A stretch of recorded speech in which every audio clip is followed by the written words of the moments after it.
सभी को नमस्कार। मैं इंदिरा सैनी आज की हिंदी की कक्षा में आप सभी का स्वागत करती हूँ। आज हम स्नातक प्रथम वर्ष के लिए भक्ति काव्य के अंतर्गत कबीरदास जी की साखी पढ़ेंगे। पूर्व की कक्षा में भी हमने कबीरदास जी की साखियों के बारे में ही पढ़ा था। आज हम उनके आगे का अंश पढ़ेंगे। कबीरदास जी की जो साखी है उसमें हम आज विरह को अंग पढ़ेंगे। हंसी हंसी कंत न पाइए, जिनी पाया तिनी रोय। जो हाँसे ही हरि मिले, तो नहीं दुहागिन कोई। यहाँ जो प्रस्तुत अंश है विरह को अंग में कबीरदास जी ने ईश्वर को प्राप्त करने के लिए ईश्वरीय विरह की अनुभूति आवश्यक मानते हैं। यूं ही ईश्वर को नहीं पाया जाता। ईश्वर को पाने के लिए बहुत भटकना पड़ता है, बहुत प्रयास करना पड़ता है।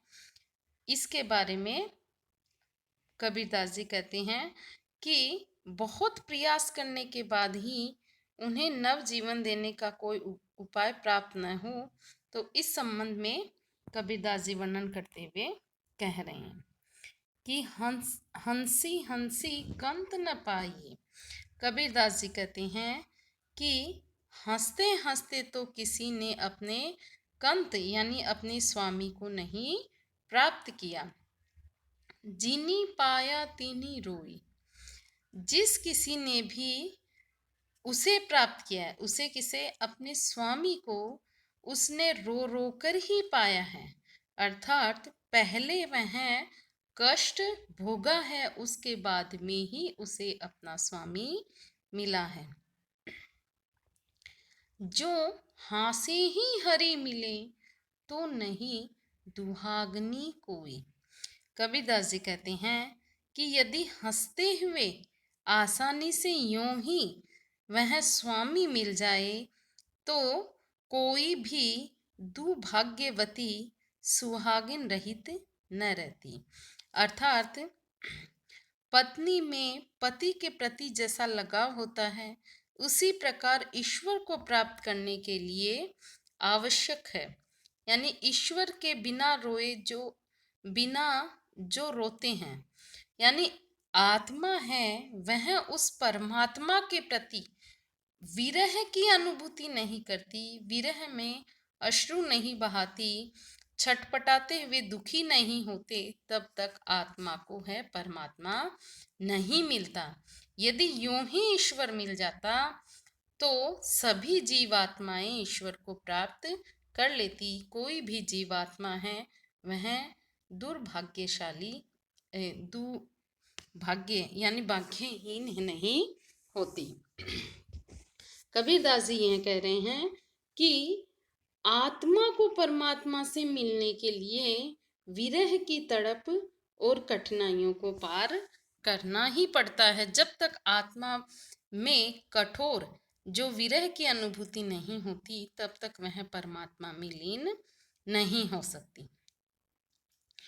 के बिरहनी कुमीच दे के आपा दिखाई, आठ पहर का दाझना मुँह पे सहिया न जाए। कबीरदास जी कहते हैं कि प्रियतम परमात्मा या तो मुझ विरहणी को मृत्यु दे, कै विरहणी को मीच दे, मीच यानी मृत्यु, या तो मुझ विरहणी को मृत्यु दे के आपा दिखाई, या अपना स्वरूप दिखा दे। आठ पहर का दाझना मुँह पे सया न जाए। वह परमात्मा न तो दर्शन देता है और न ही मुझे मृत्यु देता है। ऐसी स्थिति में मैं विरहणी आत्मा को आठों पहर संताप मिलता है। विरहणी आत्मा कह रही है कि मैं आठों पहर ही कठोर विरह में रहती हूँ, अब मुझे यह संताप मुझसे सहा नहीं जाता। इसलिए वह परमात्मा से प्रार्थना कर रही है। कौन? विरहणी आत्मा, कि या तो आप मुझे मृत्यु दे या फिर आप मुझे दर्शन दे। ये कठोर जो है विरह मुझसे सहन नहीं होता। पर्बती पर्बती मैं फिरिया, नैन गंवाई रोय, सो बूटी पाऊं नहीं, चाहते जीवनी होय।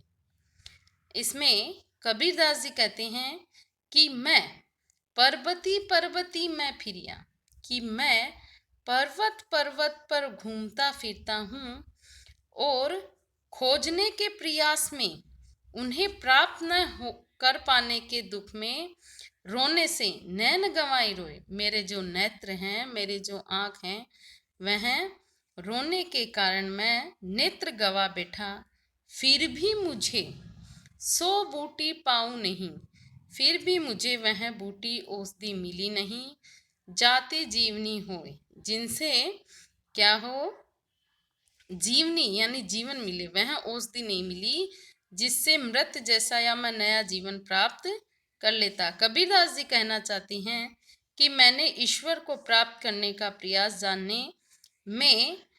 जानने के लिए बड़े बड़े साधकों शास्त्रज्ञ के पास गया, किंतु मुझे किसी ने ईश्वर प्राप्त करने का उपाय नहीं बताया। ईश्वर प्राप्त किए बिना मैं मृत्यु जैसा ही अनुभव कर रहा हूँ।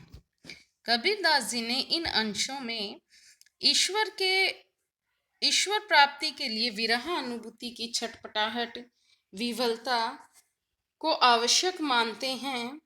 इसमें कबीरदास जी ने ईश्वर प्राप्त करने के लिए पहले जो आत्मा में तड़प होनी चाहिए, तभी है परमात्मा से मिलन संभव है।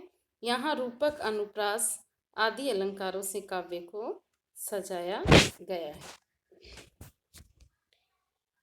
पर्चा को अंग, पार ब्रह्म के तेज का कैसा है उन्मान, कहिबे कुशोभा नहीं, देखिया ही परमान। यहाँ जो प्रस्तुत अंश है पर्चा को अंग से संकलित साखियों से उद्धृत है। कबीरदास जी ने ब्रह्म साक्षात्कार से प्राप्त अपने अनुभव के बारे में बतलाया है। उन्होंने उसे सब प्रकार से अगम अगोचर बताया है। कबीरदास जी कहते हैं कि पार ब्रह्म के तेज का कैसा उन्मान, कि पर ब्रह्म के तेज का कितना और कैसा है, इस संबंध में अनुमान नहीं लगाया जा सकता। इस संबंध में क्या है, कहिबे को शोभा नहीं, देखिया ही परमान। इस संबंध में वर्णन करना तो संभव ही नहीं है, उसे तो वही जान सकता है जिसने उसे देखा है। देखने वाले का स्वयं का अनुभव ही प्रमाण हो सकता है। यानी जो परब्रह्म है उसका हम ऐसे पूर्व में अनुमान नहीं लगा सकते कि वो कैसा है, उसको देखने से ही हम अनुभव कर सकते हैं। अगम अगोचर गमी नहीं, तहाँ जगमगे ज्योति, जहाँ कबीर बंदिनी, तहाँ पाप पुण्य नहीं छूती। कबीरदास जी कह रहे हैं कि वह ब्रह्म कुमारी पहुंच के बाहर है।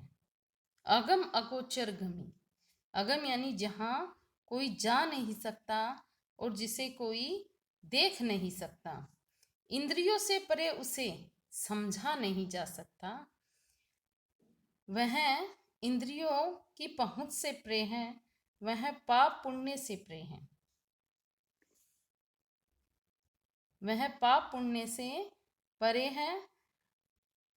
मतलब यह है कि पाप पुण्य के स्पर्श से मुक्त हुआ साधक ही उसका साक्षात्कार कर सकता है।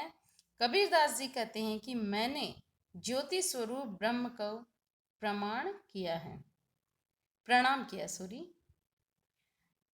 अगम अगम, यहाँ कबीरदास जी ने जो ब्रह्म को अगम अगोचर बता के और उसको इंद्रियों से परे का अनुभव बता के बताया है कि मतलब पाप पुण्य इंद्रिय अगोचर इनसे परे क्या है, वह पर ब्रह्म है।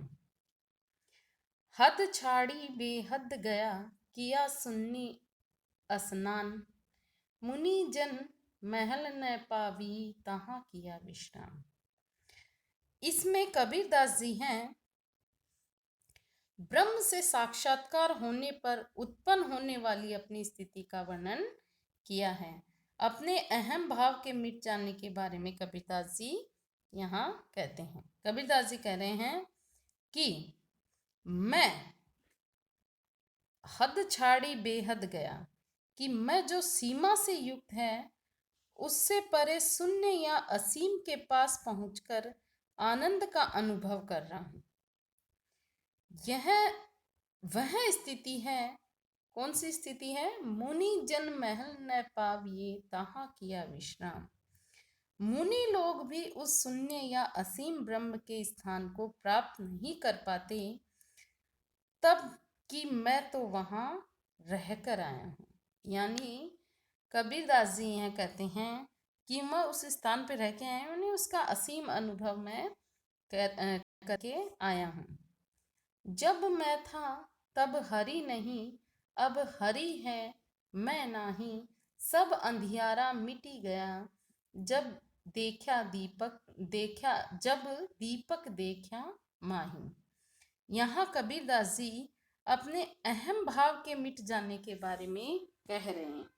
कबीरदास जी कह रहे हैं कि जब मैं था तब हरि नहीं, कि जब तक मेरे भीतर अहंकार था तब तक मैं ईश्वर को प्राप्त नहीं कर सका।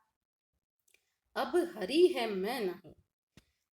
अब जब मैंने ब्रह्म को पा लिया है तब मुझ में अहंकार का भाव रहा ही नहीं। हरि अर्थात ईश्वर और अहंकार है, वह एक साथ नहीं रह सकते। सब अंधियारा मिटी गया, जब दीपक देखा माही।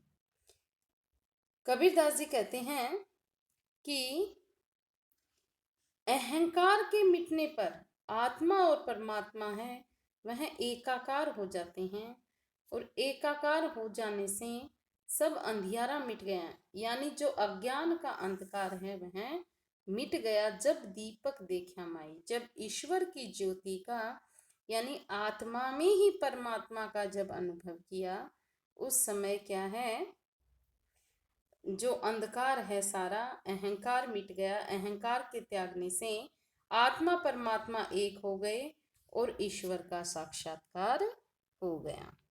कबीरदास जी ये कहते हैं कि जब तक अहंकार था, अहंकार के साथ ईश्वर नहीं रह सकते, क्योंकि जो अहम भाव है जब तक हृदय में रहेगा तब तक आत्मा में परमात्मा का अनुभव हम नहीं कर सकते। यहाँ जो कबीरदास जी ने हैं, ब्रह्म का साक्षात्कार होने पर साधक को अपना भान नहीं रहता, आत्मा परमात्मा एक हो जाते हैं। अद्वैतवाद की यहाँ व्यंजना कबीरदास जी ने इन पदों में की है। इसमें जो है अतिशोक्ति और विरोधाभास अलंकारों से काव्य को सजाया है। निहकर्मी पतिव्रता को अंग, नैना अंतरी आव तू, जो हो नैन झपेऊं, नाहू देखो और को ना तुझे देखन दें। प्रस्तुत जो अवतरण है वह कबीरदास जी ने जो निहकर्मी पतिव्रता को अंग से उद्धृत साखियां हैं। इसमें कबीर की इच्छा ब्रह्म के अधिक से अधिक निकट रहने की है। कबीरदास जी कहते हैं कि नैना अंतरी आऊं तू, ज्यों हो नैन झपाऊं, कि हे प्रिय तू मेरे नैनों में समा जा, नेत्रों के भीतर आ जा, जिससे मैं तुझे अपने नेत्रों के भीतर बंद कर ना हो देखो और को, तब मैं अपनी बंद आंखों से किसी और को नहीं देख सकूंगी, ना तुझ देखन देऊं, और उस स्थिति में तू भी किसी और को नहीं देख सकेगा। यानी बिल्कुल जो है इसमें कबीरदास जी ये चाहते हैं कि एकांतिक प्रेम है उसके बारे में बात की है। कि जो है आत्मा रूपी प्रियतमा है, अपने परमात्मा रूपी पति को अपनी आंखों में बसा करके उन आंखों को बंद करना चाहती है, जिससे वह केवल अपने पति को देख सके और पति केवल उसको ही देख सके। तो एकांतिक प्रेम का यहाँ कबीरदास जी ने वर्णन किया है। नैनू कबीर रेख स्युंदक दुख की काजल दिया न जाए, रमिया रमी रहा दूजा कहाँ समाई। कबीरदास जी आगे कहते हैं कि नैनू कबीर रेख सिंदूर की, कबीरदास जी कहते हैं कि मैं अपने मस्तक पर सिंदूर की रेखा अर्थात सौभाग्य का चिन्ह लगा रखा है, काजल दिया न जाए, यानी मैंने जो है प्रभु से अनुराग कर रखा है, अब मुझे काजल लगाकर शोभा बढ़ाने की आवश्यकता नहीं है। काजल तो बाहरी शोभा का प्रतीक है। कबीरदास जी कहना चाहते हैं कि रमिया रमी रहा दूजा कहाँ समाई, कि अब मैं सांसारिक क्या बोलते हैं विषय वासनाओं से मुक्त हो चुका हूँ। अब मेरी आंखों में प्रियतम पूरी तरह से रम गया है, बस गया है, अतः मेरे हृदय में कोई दूसरा कहाँ रहेगा, कैसे रह सकता है। अर्थात अब मेरे नेत्रों में सांसारिक आकर्षणों के प्रति लगाव नहीं रहा, क्योंकि मेरे जो प्रियतम है मेरे नेत्रों में है। मन प्रतीति न प्रेम रस, ना इस तन में ढंग, क्या जानूं उस पीवसू कैसो रहसी रंग। इसमें ईश्वर के बिना प्रेम के कैसे प्राप्त किया जा सकता है। ईश्वर प्राप्ति बिना कबीर को असहनीय कष्ट होता है। इस संबंध में वर्णन करते हुए कह रहे हैं, कबीरदास जी कहते हैं कि मन प्रतीति न प्रेम रस, कि मुझे न तो प्रिय के बारे में जानकारी है और न ही उसके प्रति मन में प्रेम का भाव है, न इस तन में ढंग, मैं अपने प्रिय को प्रसन्न करने का ढंग भी नहीं जानती हूँ। उस स्थिति में न जाने उस प्रिय के साथ रहने में आनंद का अनुभव किस प्रकार किया जा सकता है। कबीरदास जी कहते हैं कि क्या जानो उस पीवसू कैसो रहसी रंग, कि उस प्रिय के साथ रहने के आनंद की अनुभूति मुझे किस तरह होगी यह मैं नहीं जानती। कबीरदास जी कहते हैं कि प्रेम भाव के बिना ईश्वर प्राप्ति की कल्पना भी नहीं की जा सकती। लौकिक व्यक्ति के साथ भी तभी आनंद पूर्वक रहा जा सकता है जब व्यक्ति से परिचय हो, उससे प्रेम हो। तो ईश्वर से प्रेम होगा तभी ईश्वर को हम प्राप्त कर उसके साथ रहेंगे, तो हमें आनंद की अनुभूति होगी। यहाँ कबीरदास जी ने आध्यात्मिक विरह का वर्णन किया है।